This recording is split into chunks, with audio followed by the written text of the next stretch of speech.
his ass.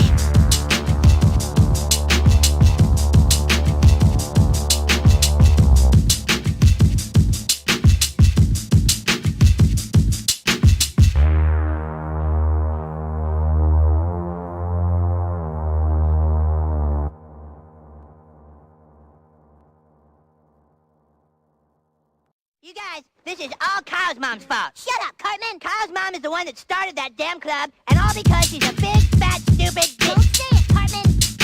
Well... Don't do it, Cartman! Well... I'm warning you! Okay.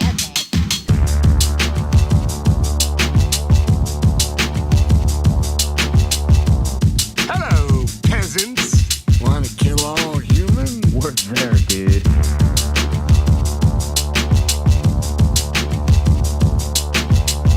We'd like some money. Yeah, money. Money is cool. We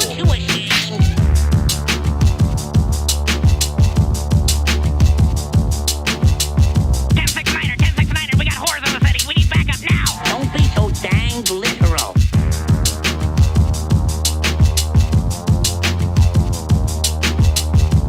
Well, you've got one heck of a nerve. Oh my God, the government is here. Run!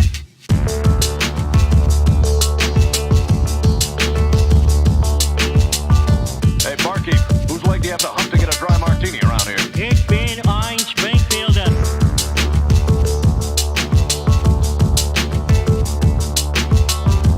Shut the hell up. I've got the strangest feeling someone's gonna kick his ass.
Hello, peasants. Wanna kill all human? Work there, dude.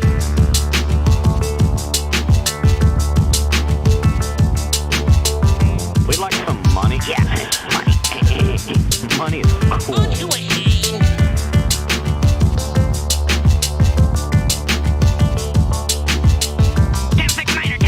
We got whores in the city. We need backup now. Don't be so dang literal.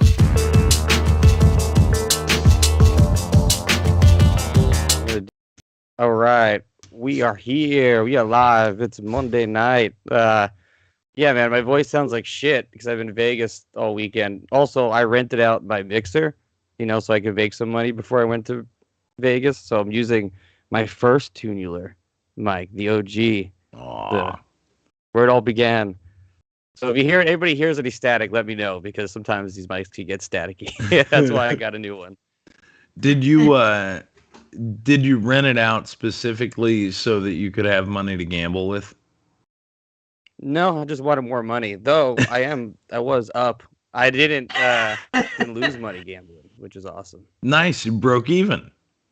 Yeah. Well, no, I made always money good. because I started with 20 and then I made $60, and I was like, I'm done. I was like, this happened. It literally happened so fast. So I had $20, made 57. Then I was like, all right, I'm gonna go another machine, try this again. Lost, went back down to 30, and I was like, fuck. So I went back to my original machine, got one back, another $30, and I was like, all right, I'm back up 60. I'm done. I'm walking away. That makes you a Las Vegas success story. Yeah, that was my whole day. That was Oh yeah. I got to spend it. I spent it on other shit in Vegas, but that was my spending money for the day. I got to just win. So what were you playing? Was it I don't know, some slot machine. I honestly couldn't tell you the name of the game. perfect. And it was like a 25-cent slot machine too. I just dumped $20 in it and just got paid out somehow. My mom, when she would gamble on the gambling boats down in the Mississippi, right? Because down New Orleans and everything, she would go with my aunt. They would play nickel slots, and Mom would take 20 in nickels, and that was all of her money, and that's all she would do. Yeah, and it works. Well, yeah, it worked for me. I mean, my brother and my friend lost all their money. They dropped like, I don't know, probably the amount of money I made, $60, and couldn't win anything. That's perfect. See, the cards were in your favor, bro. Yeah, it was great. Honestly, Vegas. I mean, so I still definitely kind of hate Vegas. Like, it's such a money-sucking, like, carny town, you know. But man, this was definitely like I don't got like the insane story for my first time in Vegas, but this is definitely a better time in Vegas. Liz, have you ever heard James's Vegas story? No, but I need to hear it. Well, I'll tell it another time. If people want to listen to it, they can go on Zach and Miko's Midnight Spook Show where I talk about it for like 5 minutes. But yeah, long story short, it was about $3,000 deep, and these strippers dropped me off at 7 a.m. Back in my hotel room. It was my birthday. It was wild. It was insane. And then like that story is way funnier than the story I'm gonna tell what happened in Vegas. But also that was way more mentally draining.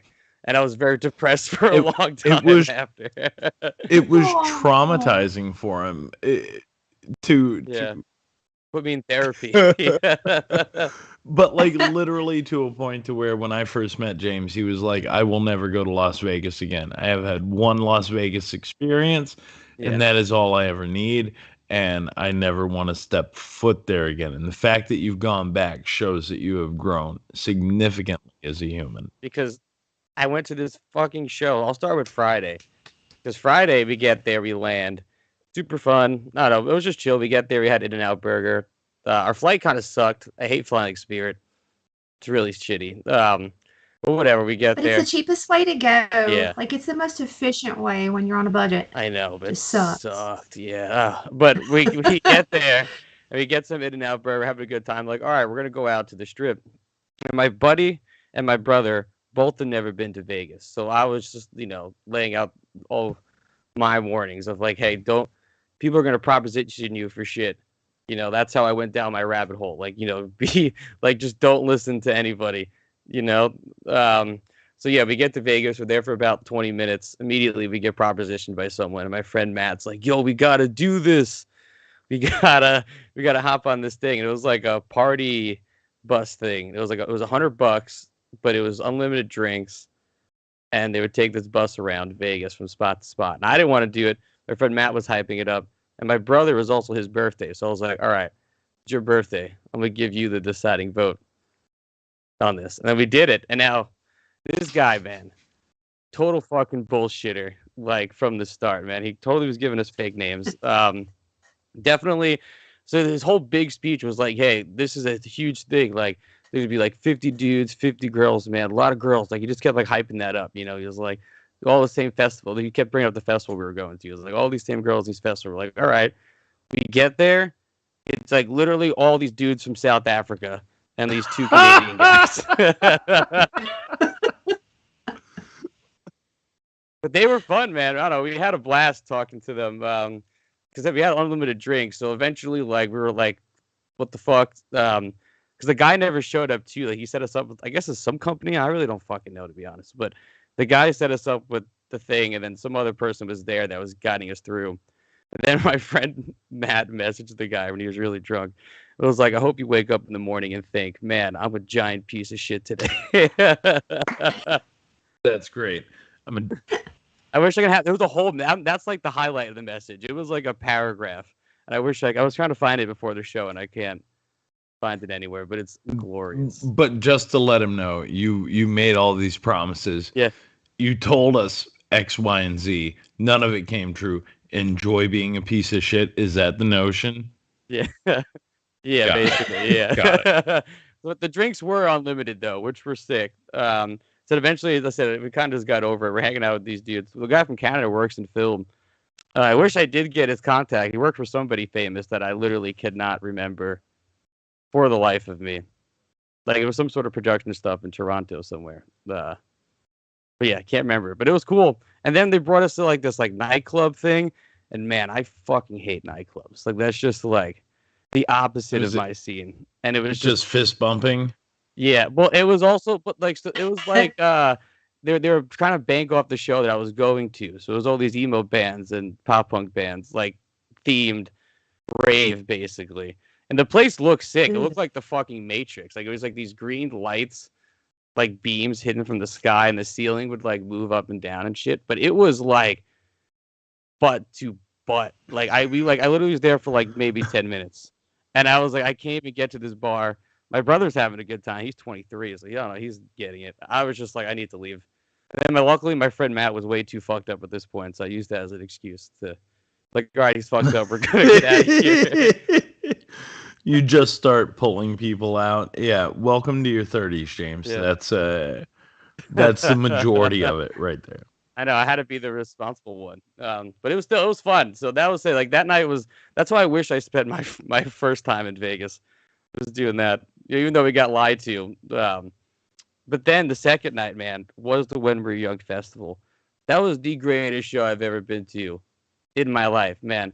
There were 65,000 people there. That's huge. Wow. That's huge. Fucking insane. I didn't even realize how big that was going to be. Like, it was like, to even get, like, the only band I really, really got close to was obviously Sum 41. That's my favorite. But even that, man, it took us like, I had to sit through like half of a set of this other band that I don't really like just to get like in the middle, before I can even move up like halfway close. It was insane. And then there was this other band, MXPX, wanted to see, but they were like the last, like, so Sum 41 played until like 5:20 and the MXPX ends at 5:35. So I was like, all right, I'm going to just go see their last 10 minutes. But we literally took me 30 minutes to get out of the crowd. To get to that other stage. That not even just to get out of the Sum 41 stage. That's also the two bad things about it was all the amount of people and the sun. Yeah. Man, like it was just that Vegas desert parking lot. Like, if you guys know me, how dark my hair is here. Like, I was literally like standing there seeing this band Motion City soundtrack, and I felt my head was on fire. Like the sun was just like my brother touched my hair and it was just hot. Like, no, I get it, dude. I get it. I used to go to festivals a lot more than I do now, right? Like a lot more than I do now. Yeah. Been to a couple of Ozfests. Nothing that touches like 65,000 people. Yeah, this is the biggest stages I've ever seen that close. Like, it was crazy. But I got to see 10 bands. I still missed a few that I wanted to see, but like that's like such an obscene amount of music. And Tony Hawk, like they just did like a skate demo there, and then sang Goldfinger, Superman, with the band afterwards. Like it was just That melts my heart. It was amazing. That's my cat's name, by the way. Goldfinger. You'll see him. Tony Hawk. Oh, Tony Hawk. Yeah, and but Tony Hawk was great, and it was like they announced he was going to do some X Games skate demo thing with Bucky Lasek. Wow. I don't know if you guys know who that is. Yeah. It was him, Bucky Lasek, some other two skaters I don't know, and then like a 9-year-old girl who fucking was shredding it, like shredding. Like she's doing like kick flips at the 50-50 grinds on this vert ramp, and her and Tony Hawk did the thing where like she would kind of like skate the inner ramp and he would go like over her, like in the air, and they would like cross. Somebody, and I forget who it is, and it may have been you, or it may have been Jen's little brother. He's a big skate guy, still is, right? Somebody we should skate someday. Turned me on to this like 9-year-old earlier this year, I believe. And you're right, she's incredible. incredible, insane. Yeah, Tony Hawk was reacting to you. Like he was just on that ramp, just like watching her. Like he was just like eyes were wide open, his hands were in the air. He was like, Well, what the yeah. fuck? Who What is is this just- phenom, and what is she doing Yeah. to our sport? Like, how does a 9-year-old innovate on things that now in what his mid-50s? Like, Yeah, literally, yeah. so that's a feat also in and of itself. You've got basic. Yeah, because there was another band we were trying to see. Like one of my other favorite bands I like to see is the Newfound Glory, and you can hear them play. But we were like, yeah, we could Newfound Glory. They tour a lot.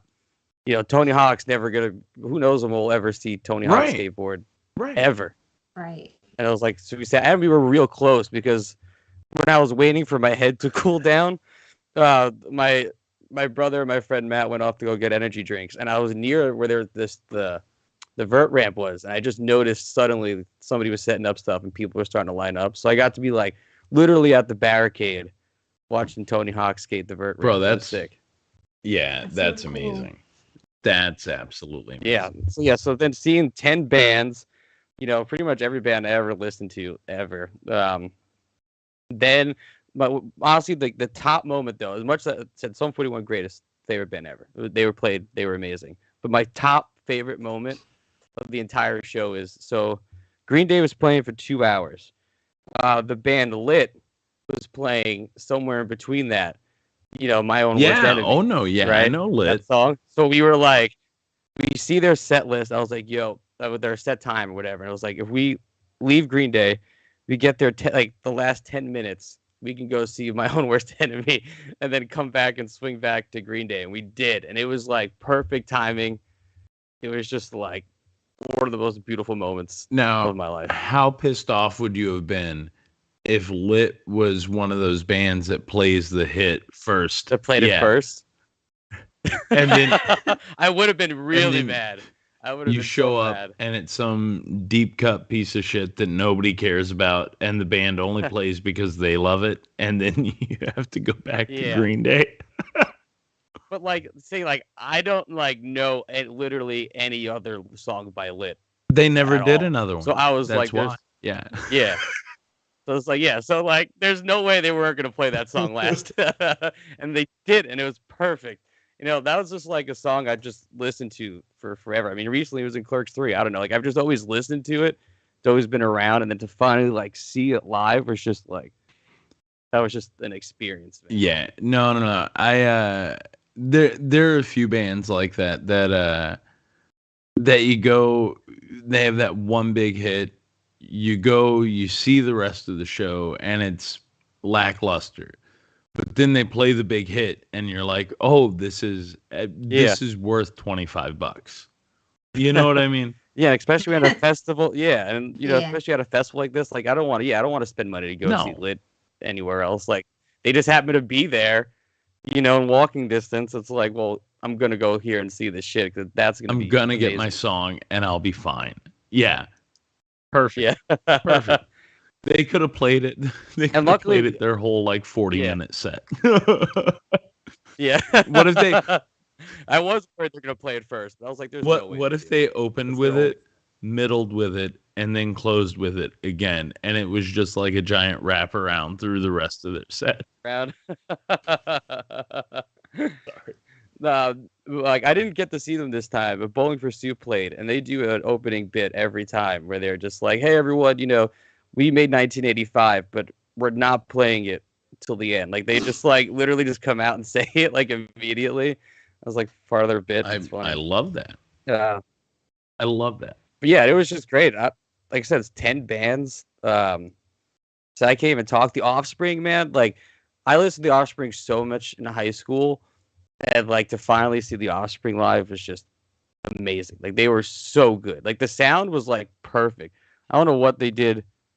You know, Did they like every band. Like I don't know what it was. Like the sound was just. did they do amazing. Bad Habit? They did do Bad Nice. Habit. Yeah. Good. I like that song. Yeah, they played pretty much every hit, and they played for a minute too, because most bands too also played for like 30 minutes. Right. Like they played for like I think about 45 to 50 minutes. So And then Green Day and Blink did the second longest. So like at a good festival, they know who their headliners are, right? Yeah.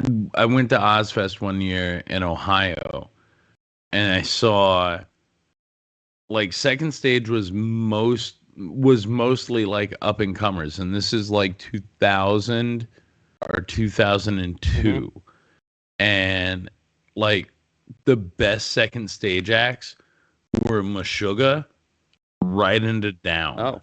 Meshuggah into Down, and that was a night. That's an afternoon. Cannot forget. Yeah. But those were like 35-minute sets each, and then once like main stage started kicking off, we would bounce around a little bit.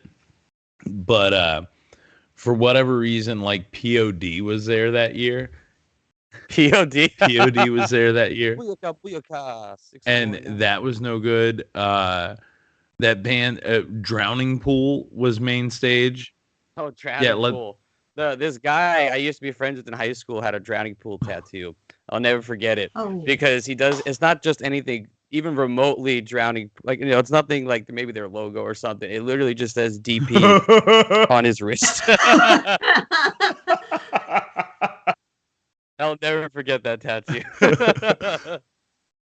He regrets that too. Like he has to now. I mean, he was kind of a lame person, so I'll talk. Liz, either he completely regrets it, or he's completely like switched it and be like, no, bro, it means it means double penetration. That's exactly what it means. That's why I got it. Totes into it. Like it has no other meaning. Like he's gone full 180. Full 180. Has to. But what were you doing in Ohio for Ozfest? Why weren't you going to so Starwood? We did, but it wasn't coming to Starwood in 2002. We saw the one, and it was, or maybe that was 2000, and then it was 2002. But whatever, the year that we went to Ohio, it wasn't coming to Starwood, and that was the same year that System of a Down was the co-headliner, but Ozzy broke his collarbone in the ATV accident. Oh yeah. So System took over his set for the night, and they did like 2.5 hours, and it was unreal. That is unreal. Yeah, but it crazy. Was so good. They were on their second record, and they literally played every song they had. I think they did 1 or 2 covers and some weird sort of Armenian jams in there. Like it was exceptional. But I went to one. Oh my God. There was, and this was at Starwood. They had Slipknot was closing the second stage, but earlier in the day there was this band called Throwdown, and and the Wall of Death had already been started, right? Where they separate the left. Oh, were you there? Amazing. Yeah. So Throwdown decides instead of doing the Wall of Death, they're gonna mix it up in their own special straight edge way. And it's going to be the front versus the back instead of left versus right. Oh, side to side. Left versus right has a clear delineation. The problem with a crowd that big is no one knows what is front nor back. Yeah, I couldn't tell you. Every time I thought I was close, I was still like way farther than I thought I was. Exactly. And that was everybody else. So this guy goes, everybody up here in the front, I want you to turn around and we're going to run at them motherfuckers in the back. And all you guys in the back, you're going to run at the motherfuckers in the front. And so we're sitting there and we're like, are we front or back? We don't know. And all I know is I saw this horde of like people come running towards us. And I just turn around and beat feet, right? My poor buddy Justin, we were there with our buddy Beth. Beth ducks into like the sound, like where the soundboard is and all that, right? Like she found a security guard and got ducked in. So she was cool. I look back and I see Justin, and there's a pile of people stacking up on top of him. His poor little leggies got pinned in there, and it was just like bigger and bigger dudes stacked up on top of him. What a And he was like nightmare. hanging out. Yeah. I was way Yeah, up good. on the hill. I didn't So- dare go down So into smart. any of that. So smart.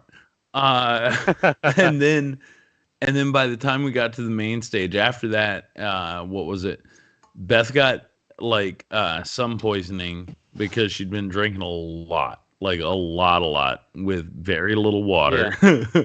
So she got sun poisoning, had to go to the medic, got a healthy dose of what is it, like liquid IV or something in her, right? She got some water. she got hydrated. Comes back to us. By that time, Slayer's going on. I think Primus was that year. Like, it was a good year. It was a really, really good year. Yeah. Mm-hmm. And then, You see, that's what I was worried about too, because we didn't drink that much at the beginning of the show. Because I was like, this should have. Because also we drank a lot that night before, so to like rally in the morning to get there was also a little rough. But then we got there, and yeah, it was just water. And like that was it. I was like, I'm afraid to start drinking. But then like the sun went down. And then they were serving these like little box drinks. There was like a hard iced tea, but they were 11% each. Oof. Like strong. So then we just started drinking that, and that's when like became a party. Like so like one of my other like top favorite bands I see literally all the time. They tour constantly. Is Less Than Jake, and they were playing at the show, but they were playing during Blink, and then I don't know, we just were like, fuck it, we see it all the time. We're gonna do. But then we got really drunk, and my buddy just kept talking about Less Than Jake. And then at our hotel room, like we were outside smoking a joint and just made our own Less Than Jake concert just outside by ourselves, just wasted smoking weed and singing Less Than Jake songs. Singing Less Than Jake songs to each other. It's brilliant. Yeah. That's amazing. Well, it sounds like a ball. And then you did what after? Honestly, I don't think I ever need to go to like another concert again. As a man who has seen his favorite band over 50 times, I will continue to go to concerts. Clutch. What's your favorite band? I have seen Clutch since 2001, over 50 times, probably closer to 60 at this point. And when Jen got together with me, and in the 20 years that we've been together, she's probably seen them close to about 30 or 35 times. Yeah. Because of me. But there was a point in time where we would go to shows when we lived in the Northwest, because everything was so close together. Like, you could hit the Eugene show, the Portland show, and then like the Seattle show. And then if you were really feeling froggy, you could hit the Spokane show, and you would get literally like 4 in per cycle, you know? And I had this buddy named Melissa up there. When I worked at Nike, I was wearing a Clutch shirt one day at work, and I've never had like anybody just straight up accost me. This woman accosted me at work. Like, it's the only way to put it. Like, it was full on like a 2-fisted grab on each of my arms, and was like, how do you know Clutch? What do you know? Like it was pulling me for information. And I was like, big fan, seen him a lot. Why? And then she became our Clutch buddy. And every time we would go out on these like little mini cycles, Melissa would go with us. And then I ended up going to California with her a couple of times, and Seattle a couple of times. When Jen didn't want to go, it was like we all became just like little road dogs, you know? Amazing stuff. But yeah, I love Clutch. I'll never miss a show. Oh, I love that. Did you go see one? You go to Clutch show one day. James, listen, bro. If I'm ever near New York and they're playing, like it is my present to you. It'll be my present to you. I'm down. I mean, Clutch is sick. Oh, you know. Only gets better with age. You remember there was that one day we were like, I forgot we were drinking somewhere. Oh, and I was bummed out. And I just remember giving you, yeah, I just remember giving you my headphones, and we just jammed out the clutch the whole way back. And Liz, it was literally like I was a sad little puppy, and James was like, I know what'll make Ben feel better, and he gives me one of his earbuds. He has the other one in, and it's like two little like middle schoolers walking down the street, just listening to one earphone in each, making each other feel better. It was very nice. Yeah, That's so sweet. That's a good kid right there. He's all right. Hey, music does that too. That's why, man, I was just riding a high on that show, man. It was especially a lot of bands that like growing up either couldn't afford or they play a lot of stadium shows, and I don't like that stuff either. So it was nice to like see it all like the way I wanted to see it, like especially like the Offspring, right? Like I'm not gonna go pay to go fucking see them at whatever stadium they're gonna go play at next. Like I just don't want to do that. But to be in a crowd and jump in and like see these big bands, that was just incredible for me. And yeah, so then that was that whole show. The next day we check out and we head over to the Punk Rock Museum. Fat Mike from NoFX has a full punk rock museum of just every memorabilia kind of ever from like the 70s to like now. And it's really sick. I've heard it's incredible. Yeah, it's really sick. I was really jealous that you got to go. You have a lot of photos I didn't post, but yeah, it's everything. I mean, they had Lemmy's bass there, which was really cool. Oh, yeah. That like that in and of itself. A bunch of Minor Threat stuff. I'm trying to remember off the top of my head because I'm also just like exhausted. Because that was also the longest day. Did they have any of Joey Ramone's sunglasses? They had a bunch of Ramone stuff too. The sunglasses I don't remember. Definitely, I think a jacket. Very nice, very very nice. But if they didn't have and I almost got they didn't have those purple tinted circle glasses, I think you got gypped. But that's just me. I'm sorry. All right. I almost got. They have a tattoo shop in there too. I almost got a tattoo. But it was gonna take too long. The lady, like, we signed up for it, we were about to do it, and then she was like, "Come back at 3." So we waited for like an hour, probably like an hour and a half. And then we came back at 3, and she was like, "Yeah, this guy's still pushed back." And I was like, "All right, well, I don't want to sit around for another like 2 more hours. So let's get out." And it was definitely kind of expensive. So glad I didn't do it, but it would have been also awesome. Dude, I'm sure there are a ton of kids there, like in Brooklyn, that can give you punk rock tattoos. You know what I mean? No, for sure. But I don't know. But being in Vegas, I don't know, it was such a it was one of those things that was right there. It was a spur in the moment. I was like, all right, me and my buddy, we're gonna do it. And then when she said you had to wait, that's when we just started like thinking about it. Well, you have one that I still technically owe you.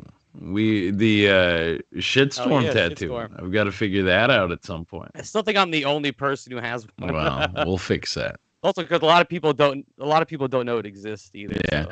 Well, that's what happens when you put it right above your testicles. So. No. I mean, technically, it's above my testicles because it's on my shoulder, so that counts. You had me going for a minute. There. No, I was like, no, he didn't. I mean, I do have a tattoo above my crotch. That is the thing that exists. Yeah. So then we like go to the Punk Rock Museum, hang around the Strip. That's where we actually decided to walk around and go check out all the spots, all the casinos. And I said you guys off air. I won $60. Second I won, I was like, I'm done. Then my brother and my friend were like, fuck, we got to win shit. And they just lost all their money. I love it. I love it. And then we went out. We got some food at Margaritaville after. We got some more margaritas too when we were there. So our flight was at midnight. So we had a pretty much all day Sunday to just walk around all day pretty much. We just drank all day until we got to the airport. And then like everything was chill. Like honestly, everything was going super smooth. I mean, besides being sore and covered in bruises all over, it was great. Like nothing was going wrong yet, right? Everything was fucking sick. As we sit in the airport, my friend Matt looks at his ticket. He goes, "Yo, the ticket says we're going to JFK." I was like, so when we got there, right? My plan was I'm just gonna drive we were going to Newark in Jersey. That's how we flew there. And I drove my car to New Jersey because it was easier. And I was like, oh, I found a lot, $30 for the whole weekend. And now we can just leave the airport and grab one. Then, did I cut out? No, you're good. I froze on my end. I didn't know if I cut. So yeah. So then we get there. I literally at the airport. My friend goes, "Yo, we're going to JFK." I was like, "You're fucking lying to me." He was like, "Yeah, like my car is literally in New Jersey right now." And JFK is closer. For Liz who don't know these airports at all, JFK is like way closer to me in Brooklyn than New Jersey, which is way past the city. Oh. Like, another hour and a half out. So I literally was like, fuck. So I literally got off the plane, hopped on a train, their air train, to go onto another train that brought me all the way to New Jersey to then have to get my car. Like, I didn't get home until noon. Like, so we got at the airport at 12. I didn't get home until 12. Like, that was literally a full 12-hour day of me just literally traveling. Bro. Fucking time. Full planes, trains, and automobiles in one day.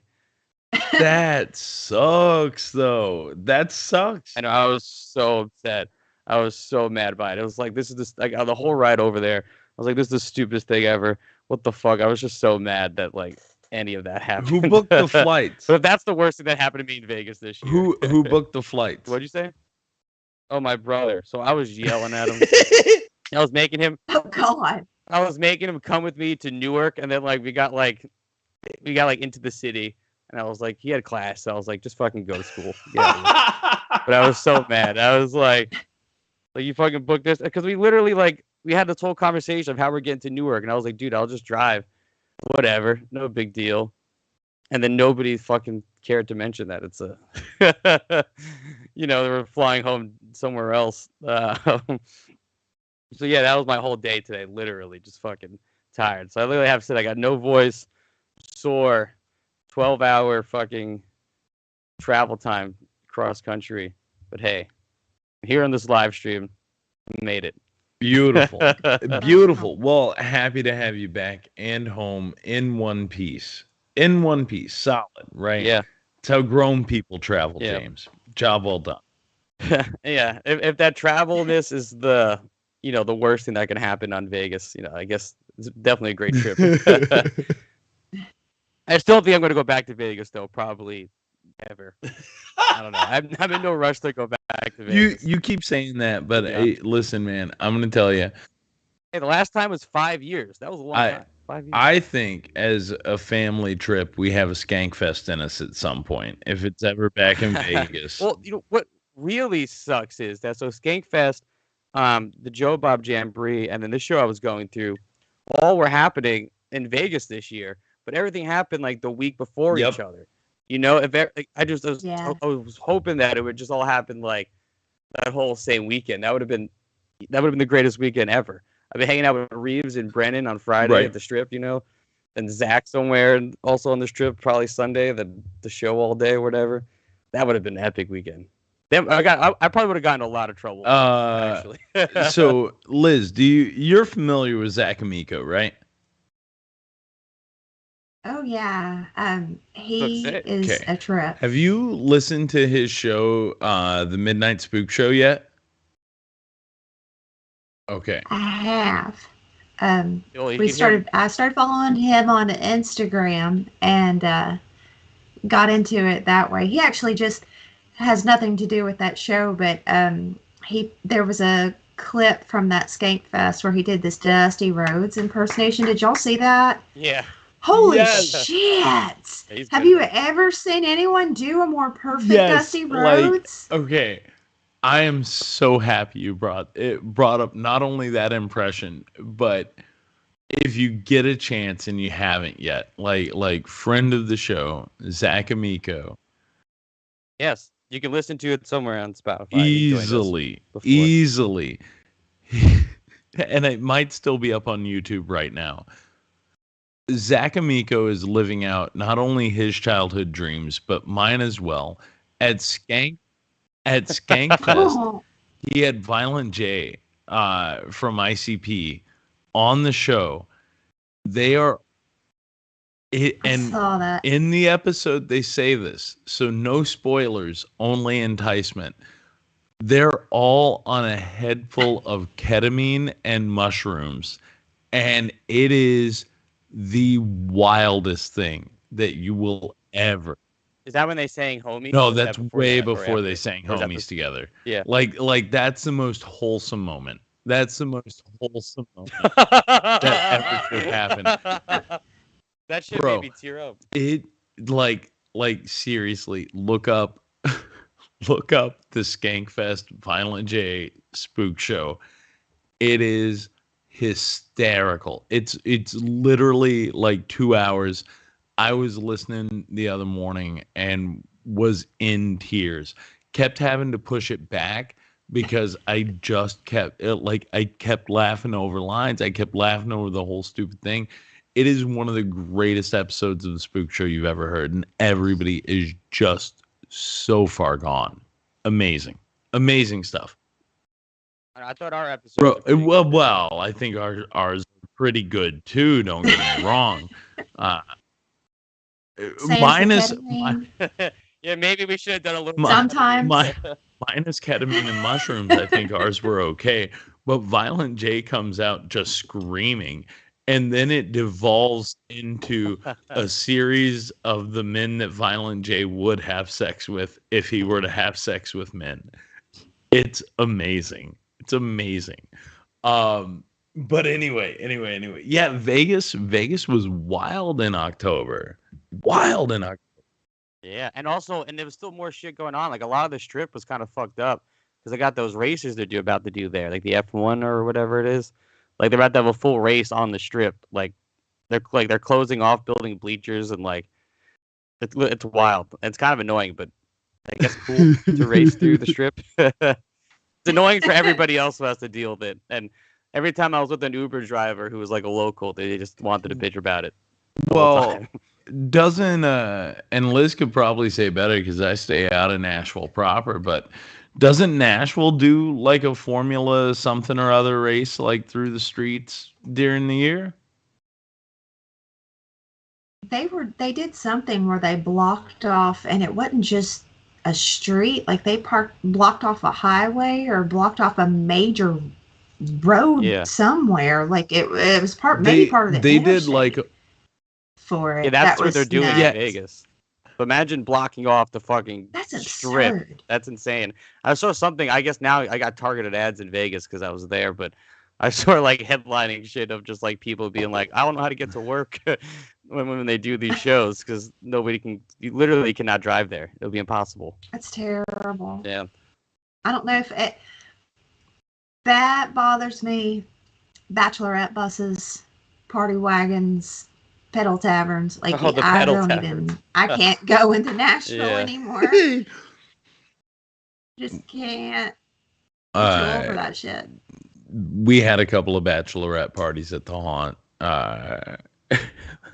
this past weekend. Oh no! Yeah, how's the Haunt going? So yeah, that was Vegas, but how's the? Well, listen, Haunt? you have had the weekend. But really, like it's been crazy. I kind of love it. I think I might be a little too deep into haunt culture. Seriously, I'm getting too much of a charge out of it for what I'm really doing. And again, my whole gig right now, they pulled me off of Exit. They were like, "You have too much to offer."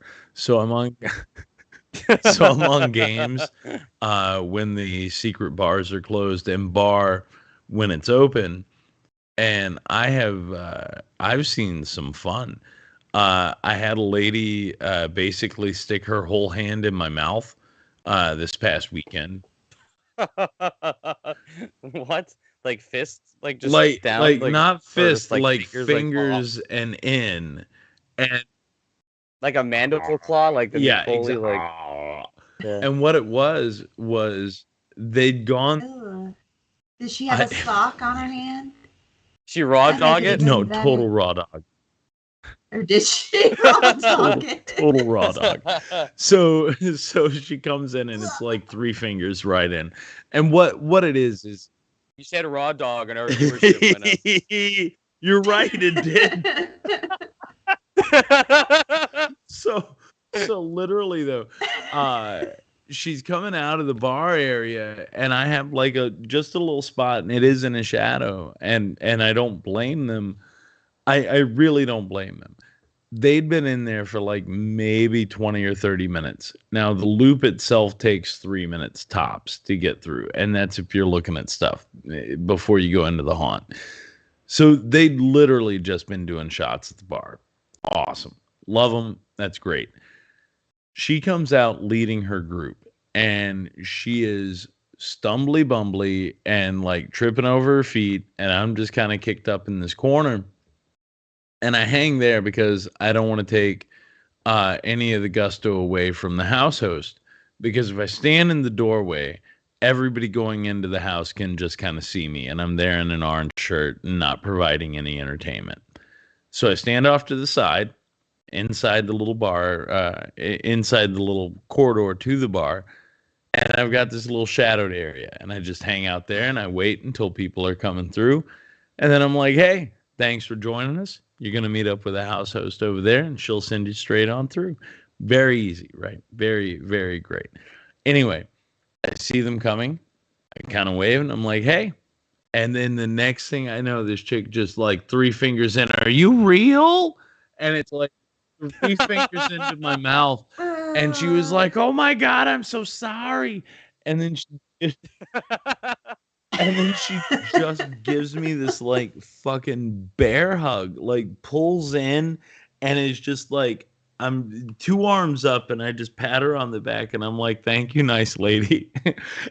And then her old man grabs her by the back of the shirt and is just like prying her off, and he's like, it's over here. And he's like, just, you can tell he deals with this a lot. And I kind of felt for him in the moment because this is who she is.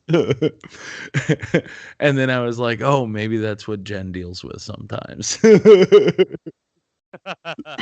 much the same thing. Anybody puke on you? No, man, no pukers, not on or in and around the bar area.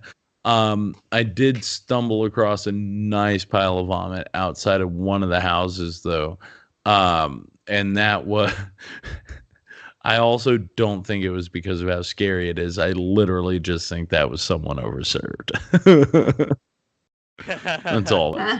It sounded like it got a little rowdy. So that's why I was imagining the puke came from the rowdiness more than. Oh no, it got and I don't want to tell too many tales out of school, but it boiled down to fisticuffs on Saturday night.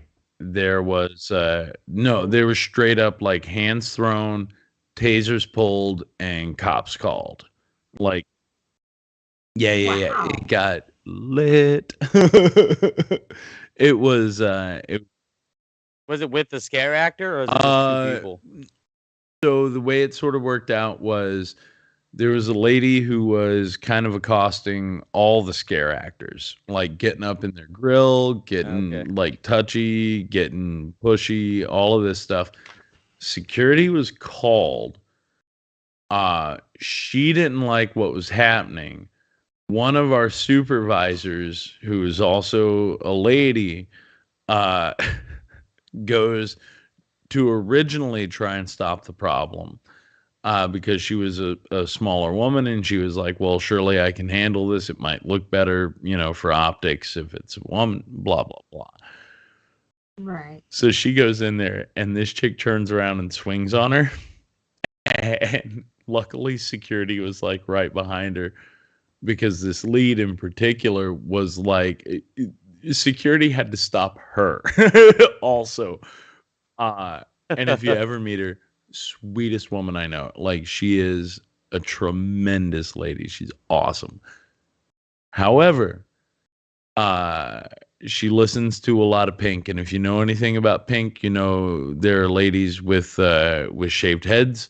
There are ladies with mohawks out there who will straight up fuck people up, and that's the only thing I can really like acquaint it to. That's it. You know what I mean? And she was ready to throw hands.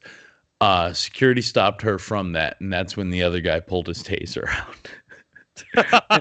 Did you get tased? Did you watch her get tased?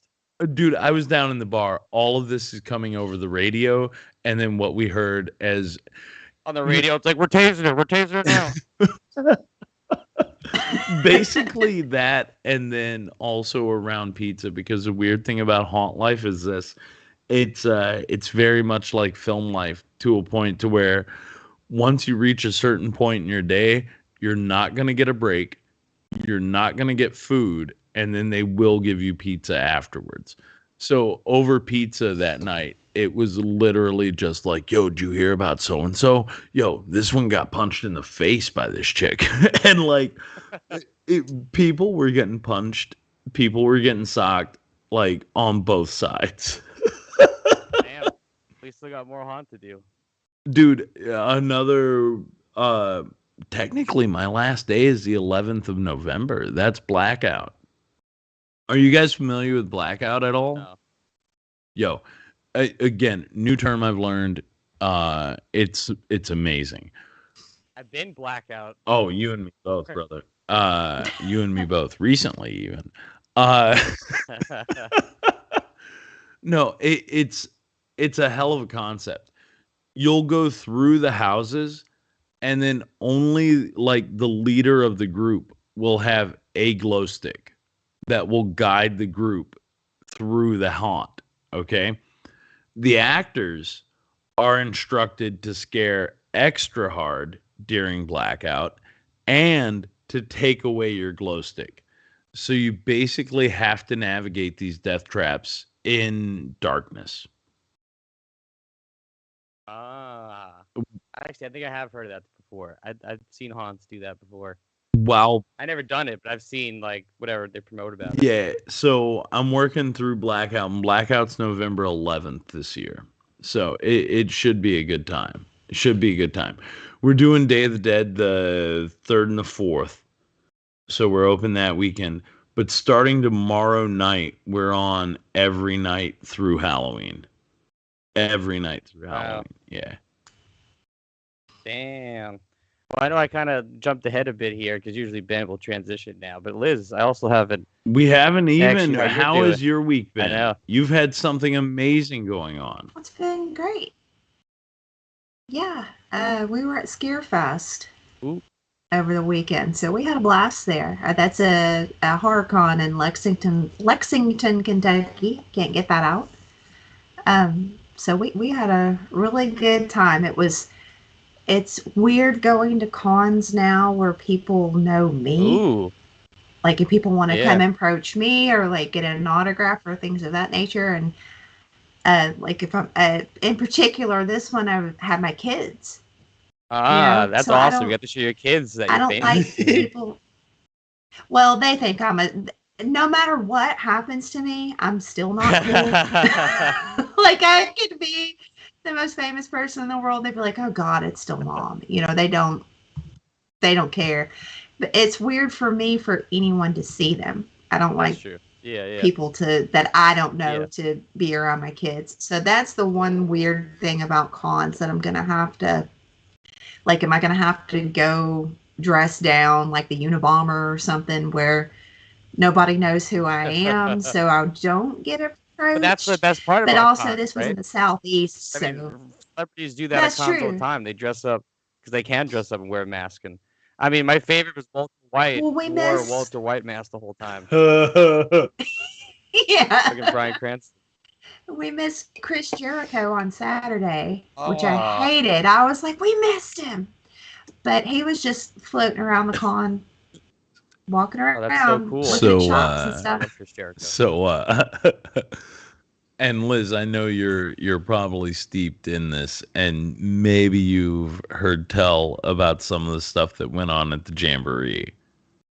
Have you, regarding Chris Jericho? I don't know. What happened Yeah. with Chris Jericho at the Jamboree? How do I put it politely? He kind of brought it to a grinding halt. Now I need to know this story. Tell me. I don't know. I don't know any of this. So I didn't even know he was there. here's the long and the short of it. What I will tell you is there are threads on Reddit from angry mutants.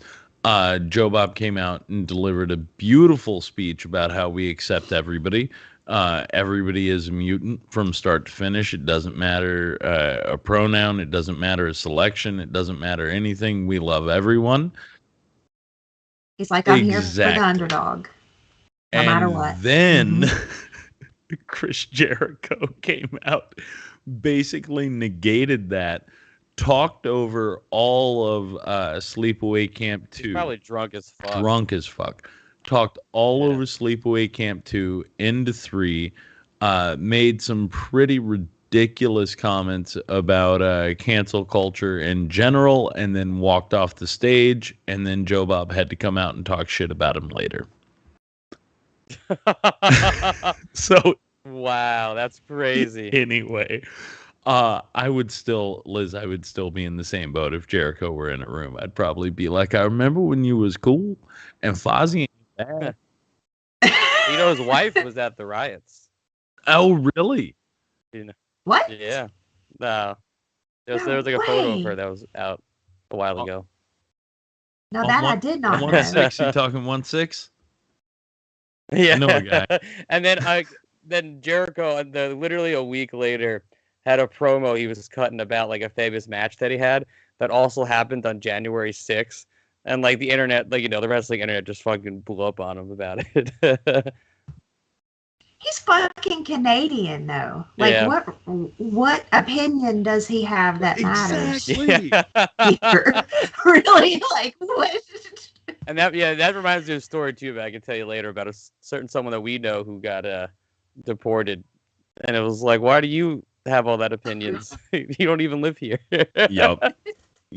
But no, and I'm sorry to sideline Liz. And like, don't get me wrong. Again, I'm in the same boat. I would be a huge Jericho mark regardless. I would be like, I kind of want to see him. You know. Right. That's something that I have to learn to navigate now as an adult and as someone who's formed very strong political opinions, is pulling away someone's opinions from their artwork or from their athleticism or from, you know, their music, anything. Like, I have to be able to do that because everybody sucks. Yeah. That's why I don't meet people sometimes anymore. at the core. I don't like meeting anybody like that I like. I just don't do it. Like, I just can't. I just would rather I'd rather live in a bubble than ever to like meet someone that I love and then they turn out to be shit. Or to hear their real views online. I have a series of T-shirts that that Jen says I can't wear in public anymore, and I'm like, no, I'm still gonna do it, and I do. But it's like everybody from like Marilyn Manson to more recently one of the guys from last podcast, and it's just.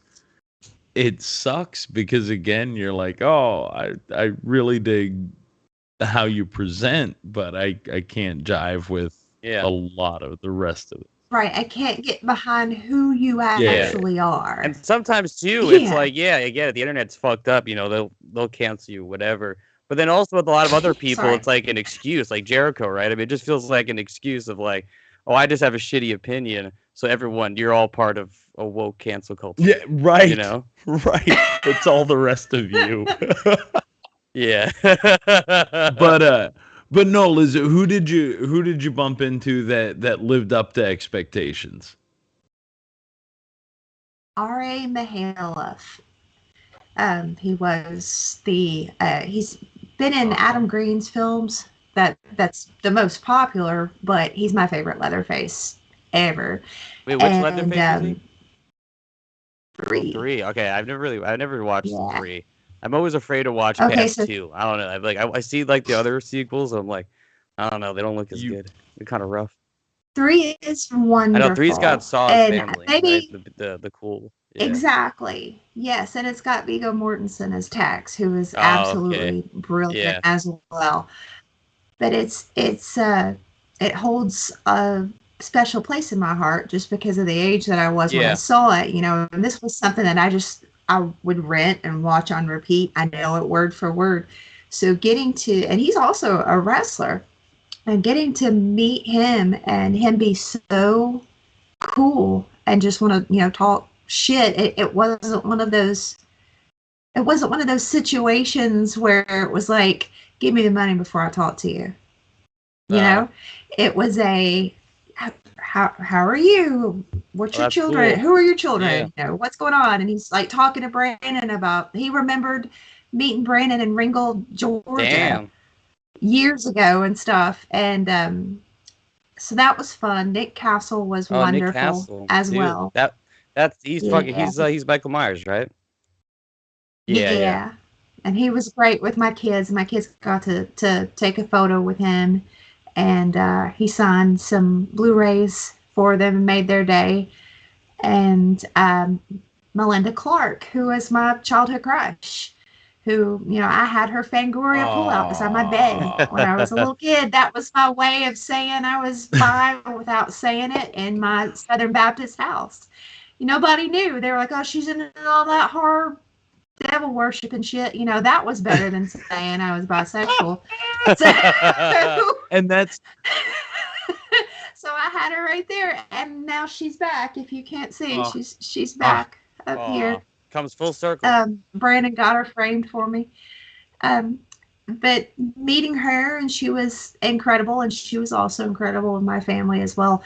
We watched some celebrities, like we were just kind of standing, talking with others, observing. We watched a lot of people that we admire act really shitty. So that's the worst part about con culture and like cons in general. That's why I try to avoid them if I can. But this was for my kids. We've talked a little bit here about like John Kay, and there have been a bunch of other creators. John Kay's the worst. Don't even get me started. And I think you see my Stimpy right there. I am. That's one where I have to separate it, but I don't have to. No, not at all. Yeah. Especially now, he doesn't. He's a terrible human being. And I'll just say it. He's a terrible human being. But that was my childhood. Have you seen the documentary? What is it? Happy Happy Joy Joy? What was the name of that doc? Yeah, it's Happy Happy Joy Joy. Is that the one when the girl talks? Oh my god! Like holy balls! They show photos. There's like the photo with him with the girl on like a couch together, his arm around her. I just don't understand how people don't speak up. And even then, like people would say, "Well, it was the time." Somebody should have spoke up. Liz. Parents shouldn't have allowed it. It wasn't the time. This is like my oldest is 14. Like, yeah, exactly. I couldn't imagine. 94, 95, like no, that still wasn't the time. Like maybe 75, okay. Maybe Right. Or like out on grandma's farm in 1950 when somebody married their 12-year-old cousin or some shit. That still was not appropriate at all and disgusting. But this was the 90s. Like the cusp of everything. The cusp of I guess a lot of people were afraid too, right? I mean, he was the boss. I know a lot of people were just like afraid. Right. He was also, besides being a pedophile, I mean, they also talked about him being just a tyrant, Dick. Total asshole. Yeah. I don't know. I mean, it's like we're opening a vault of sort, maybe a crypt, if you will. It sounds as though maybe we're telling tales of a crypt keeper. Yeah. Yeah, because that's what we're talking about today. Tales of the Cryptkeeper. We got some crazy conversation. Yeah, only an hour. So real quick, you told me last week we got there way too quick, and then what happens like this week? This week it's like here we are. This week was the SpongeBob time lapse 3 hours later. But see, that's I had a whole weekend to talk about. I could bust these chops all day long. Yeah, and the first like 58 minutes was all James, and then me and Liz are like, yeah, no, we do stuff too. You talked a lot about Ozfest, all right? But no, Tales I gave you your 10 minutes of clutch. Tales from the 10 minutes to more like 30 seconds. Like, listen, you want to talk clutch? That's going to be me and Liz's spinoff. Is like what real music used to be. James, you can save pop punk for somebody else. I wasn't going to say it, but then you brought it. You made it real. You act like I don't listen to clutch, and I do. No, you don't know music. We'll have a talk later. That's off air stuff. If you say so, old man. Oh. Yeah, Tales from the Cryptkeeper. Man, I only got 8 episodes deep. Like I try to get a lot, and I try to watch a lot today, but I was also dead. So, can I ask, did you span the series in your 8? No, I just watched the first 8 episodes. Got it. Okay. Liz, you did the same thing as me with this. You grew up with this, right? Okay. Yeah, so I've never watched this. Revisited I've only some. Good. I've only watched the HBO show. I've never seen this animated show before. Awesome. Like Tales from the Crypt, the HBO show. So in the episodes that Right, you watched, did you watch some from each season? Like, did you start with the first 2 seasons and then go to the 1999? No, I kind of wish I did that, though. That's a better plan than I just watched the first 8 episodes. Just getting the first 8? Like, so... Well, also, I thought it was a lot shorter. I was like, I can get through at least the first season. I was like, fuck, that's like 13 episodes a season. Yeah, so that's the thing with Tales from the Cryptkeeper is, like, they brought it in like straight up just proper. I think the first season was like mid-season replacement, if they're 13, and then the second season is full-blown like second season status, right? Like it's got what, 20? Now, was this the same time as the HBO show that was going on? Yo, It was airing. yeah, 100%. In 93. Yeah. At this point, like the HBO show had been on for what was it, like 86 or 87? Like it might be in its 4th or 5th season. Mm-hmm. And what I didn't realize until diving deeper into this for the show was that all of those same executive producers, Joel Silver and Richard Donner, Walter Hill, everybody stayed on for this. Oh, I didn't even notice that they were credited. Why? Yeah. Yeah. It's It doesn't probably a make rights sense other thing. than they just... I imagine Yeah. because Joel Silver, he's like a producer, so I'm assuming it's like a rights thing that he had the rights that he was working on the show that they had because like Cobra Kai, like Will Smith has a producer credit on it, but it's only because he owns the rights to the Karate Kid for that remake a couple years ago. So I'm assuming it's something like that. I mean, I don't know. Okay. Maybe Richard Donner and Joel Silver did work on this. Richard Donner's in the animator studio. Yeah. So, real quick, just a couple of quick Google searches. All right. Tales from the Crypt, its first season was in 1989. Cryptkeeper came out in 93. So this is... So it was 93, 94, and then 99. Absolutely. So what you're looking at, though, is this is the 4th season of the actual Tales from the Crypt.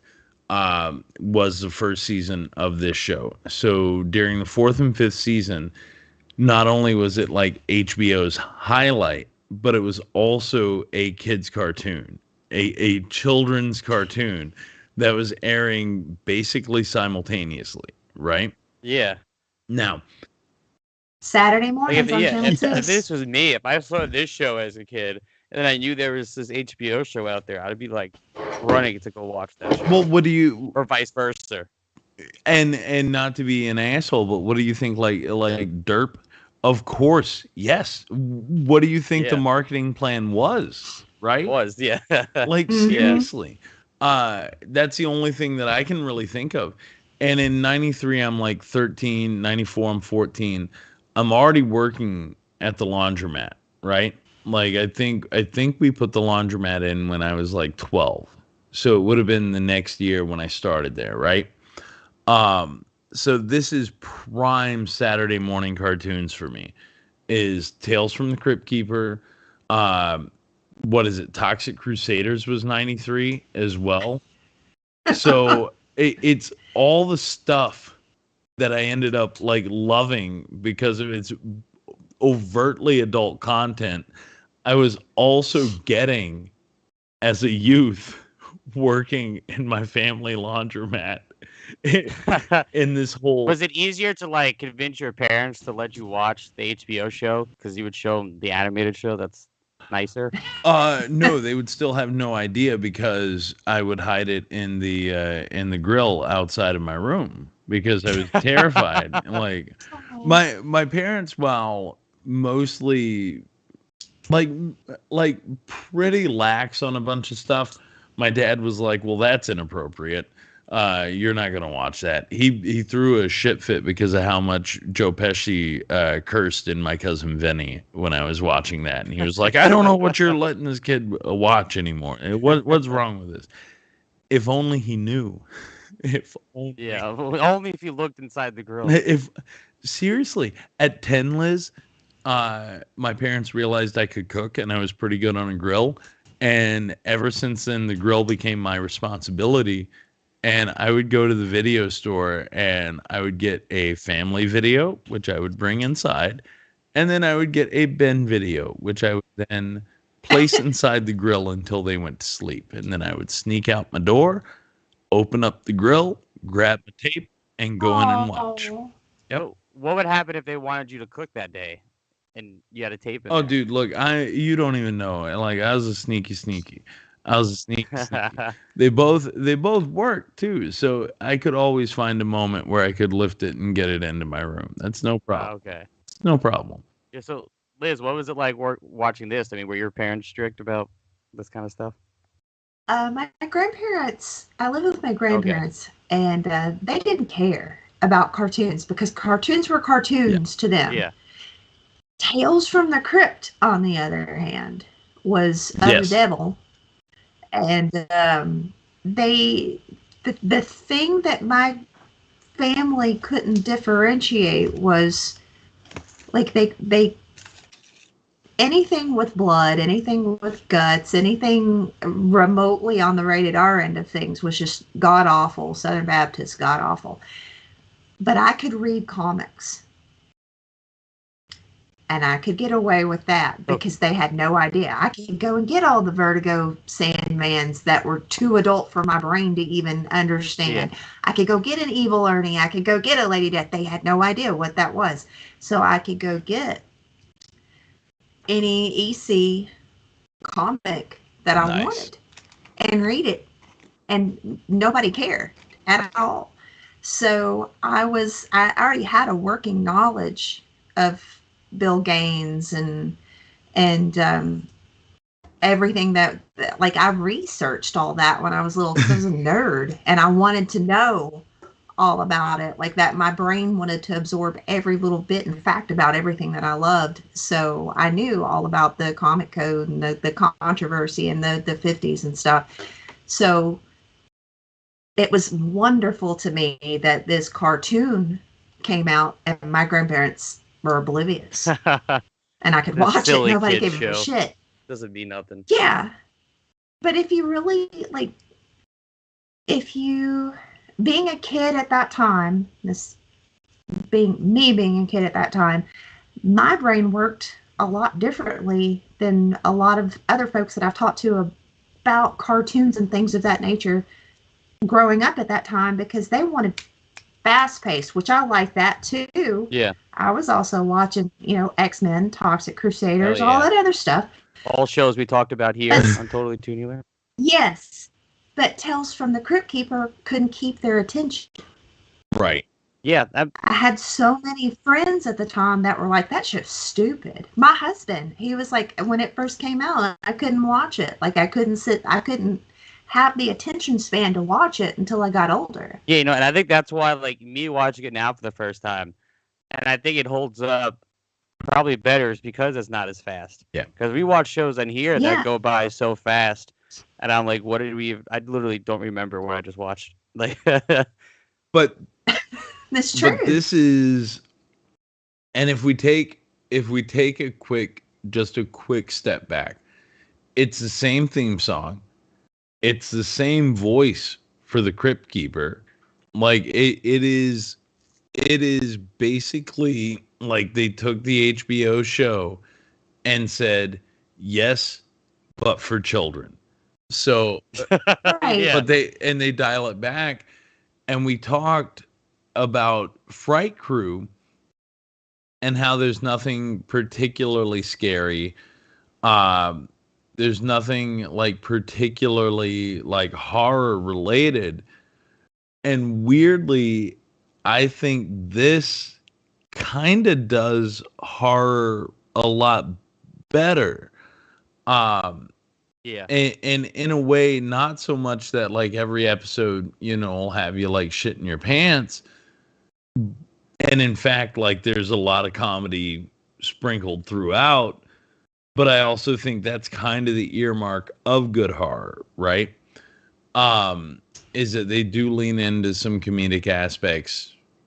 You don't necessarily have to have blood, but there are some moments throughout the series that are kind of heightened, like very much kind of heightened, to a point to where even I was in watching back through, I was like, yeah, no, I can see the jump. I can see where it could. Well, think about the things that are actually scary in this cartoon. Bullies. Yeah. It's the Things people. that come back on you. It's humans. Yeah. Greed, stealing, all this stuff. That's why it worked. Like That's why it worked for little kids. I think it's like the first episode where it's like the two friends break into the Cryptkeeper's castle or house or whatever, and like they're terrified of doing all this shit, but the older kid's the one trying to steal all this stuff to get like a motorcycle, To get the bike. Like all They the want other, bike. yeah, all the other monsters they don't even do anything, like they don't like. They're just existing in this house, and they're the ones fucking it all up. So the other thing that I find that this does, that real horror does, is that it is 110% straight up a morality play. All of these stories are about good, bad. Yeah. Bad is punished.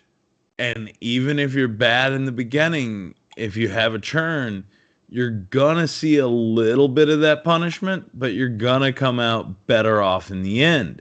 Like it's a straight up morality play, and I get a kick out of that. I do. I love it. I love it. I went through I watched probably the first 8 to 10 episodes of the first season, maybe the first 6 of the second, and then the much lesser third series. I got so happy in the second season as a kid when they brought in the witch and they brought in the vault keeper. Like it was more than just the Crypt Keeper's doing the intro and the outro, and he shows up in little tiny ways throughout the episode. We're bringing in the whole squad. Yeah, because I feel like in the first season it was a lot of just like universal monsters kind of stuff. It was like Wolfman, there was like a mummy, Frankenstein, vampires. A caveman. Yeah, caveman. Actually, I love that episode. It was so good. I love that better episode. To fight your enemies with when you're a little kid. Somebody tries to bully you. I got a caveman bodyguard. That's my favorite ending, I think, out of all the shit I watched. So when they do the switch. So I love that one too, but like for a totally different reason, and it's because I'm old now. The boss is the bad guy. Like, look at this man stripping you away from your family, from the kid that loves you, that cares about you. You made a promise to your boy. You can't keep it because your boss is a dick. You have to have this display together. Like this poor kid, you know what I mean? The boss is the big bad. Yeah, and that's why I think that ending is so good when they do the switch where he ended up, the boss was the one frozen, and the cops are like, "Well, we can't find him." No. All right. And it reminds me of that. It reminds me of that Brendan Fraser movie. Oh, Encino Man. Encino Man. Yeah. Entirely. But also, again, that brings you back around to the notion of like morality play here, right? Like Big Bad gets his due. Like the bad guy always gets his. And the caveman gets a job. caveman gets a job. What was the old Phil Hartman thing on SNL? Something caveman lawyer or whatever. Oh, whatever his name was, the caveman. Yeah, the Love caveman it. lawyer. Uh, I hadn't thought about that in ages. but see, so James, like in the beginning, Yeah. like Liz just told us, so it starts basically like a straight rip of Tales from the Crypt. So you just got the Cryptkeeper, right? Like he's Yeah. doing intro, outro status, and it's just him, just like TV show. When you get to season 2, they revamp the theme, and then all of a sudden you're introduced to 2 new characters. But people. So it's other people hosting it. Like, is he still there? The Oh, Cryptkeeper? absolutely. Now they have bits though. Okay. Now they have full blown. It's Okay. him, the witch, and the Vault Keeper doing bits now at the beginnings, and it's not just Crypty doing his thing, right? And then they'll seal those up at the end. There are a few episodes, and I can't remember well if they did this in season 1, but there are a few episodes where they tried the 11-minute, we're going to divide the episode sort of thing, and that short form doesn't work for this. And then I want to say it's like mid-season 2, or maybe it's even pretty early on in season 2. They went back to like full episode format. Now, you get to the 3rd season. Yeah, what's up with this 3rd Horrible. Horrible. What was the point of that? Like, just to get it on Channel 5? To get it on CBS? Potentially. What's so bad about it? Well, okay, so they revamped the theme again, and now it's been, 5 years since the series originally ended. Is the art style change? Art style changes. Oh. Slightly, as technology will do, right? Yeah, would it be digital? Like, would that like when digital started coming in? It was 99. I don't think it's that digital, know. bro. Yeah. No. I'm trying to think but there are shows that like Justice League and Justice League Unlimited that weren't they were colored digitally. So they started being that's why they get like the look is different. But then 99 there was Batman Beyond and that still was hand drawn. So maybe I don't know from. But what I will say is there is a shift in the art style. It's called the New Tales from the Cryptkeeper. Oh, the New Tales. It's when you go new that it gets bad. Yes, just like. And did they rename it because it was on a different? It was broadcast on a different channel. It may have been. Oh, maybe. Because it was still Nelvana. It was still Canadian, I believe right? so. I believe so. Now the other kicker though is it also came out after the original run of Tales from the Crypt was Dunzo. Tales from the Crypt only lasted 7 seasons and also went out on a very sour note. Have you ever seen the 7th season? Don't. No. They took it to England. They took it to England, and it just shit the bed. Boy, Governor, I'm the Cryptkeeper. They had Bob Hoskins in an episode, and Bob Hoskins is a treasure of an actor. It is unwatchable.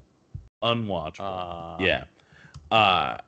That's that. I have all of the Tales from the Crypts, and I have the 7th season because I was a completionist. And that's the only reason why I bought it. I think I've made it through like 3 episodes and then I'll never watch it again. Here's a funny thing. What is it? Season 3, 13 episodes.